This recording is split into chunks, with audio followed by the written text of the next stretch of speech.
The U.S. House of Representatives has just passed a bill that will give TikTok's owners 6 months to sell off its U.S. assets or face a ban. On this vote, the yeas are 352, the nays are 65. The bill passed with bipartisan support. This was sparked by concerns about the video sharing app's Chinese owner and about its connections to the Chinese government. If it makes it through the Senate, which is far less certain than the bill would give ByteDance 6 months to get rid of its U.S. assets or face a ban. It's unclear if China would approve any sale of TikTok's U.S. assets or if such a sale could be completed in 6 months. Joining me now to discuss is CTV News political analyst Eric Ham. So, Eric, the U.S. House passed the TikTok bill. So where do things go from here? Well, that wasn't unexpected to happen. We know that there's been overwhelming bipartisan support in the House for this. In fact, we have seen a number of hearings where you've had both Republicans and Democrats really going after TikTok. In fact, just recently, we saw a number of Democrats after actually castigating President Biden for actually creating a TikTok account, which we know that he's been using since this year. But again, it's unclear what's going to happen with this issue as it moves to the Senate. But what we do know is President Biden has already signaled that if, in fact, legislation gets through both chambers, he will sign that into law.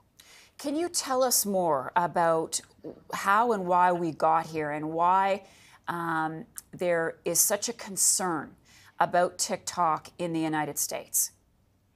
Well, we've seen this actually play out at the state level. There are a number of state governments have already banned TikTok. And one of the reasons, in fact, the overarching reason for this is because many see it as a threat because they believe it's owned by communist China, and they see it as a national security threat to the United States. And so that's why we are seeing many lawmakers push for the ban of this. In fact, remember when Donald Trump was in office, he attempted to actually ban TikTok, and he attempted to do it through executive order, but was admonished by the courts as a result. So we know that now, because there has been overarching support by Republicans and Democrats of their growing concern of China, now we're seeing that it's TikTok is one of those key components that's in the crosshairs now, and that's why we're seeing so much pushback, so much support for actually banning TikTok, or at least forcing its parent company to actually sell it, to sell the Chinese, the American portion of it, TikTok, here in the U.S. Yeah, Trump was against it. He wanted to get rid of TikTok when he was president. Now he's pushing back on this ban all of a sudden. What changed his mind? Is it the fact that many of his supporters or would-be voters use TikTok? Does he see a political opportunity here? I think, look, if this actually goes through where we see TikTok banned in the United States, it's one of the fastest growing apps in the United States. We see that it's immensely popular with young people.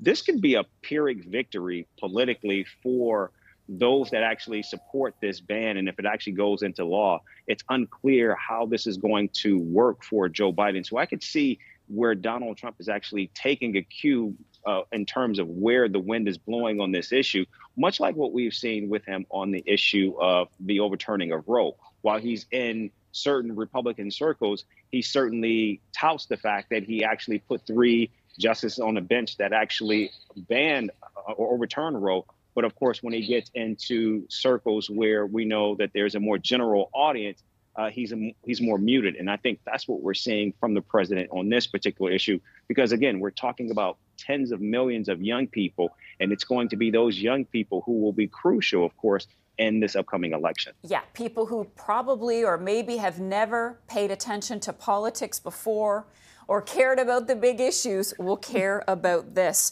All right, Eric, thank you so much for being with us to discuss this big development. Eric Ham is our CTV News political analyst.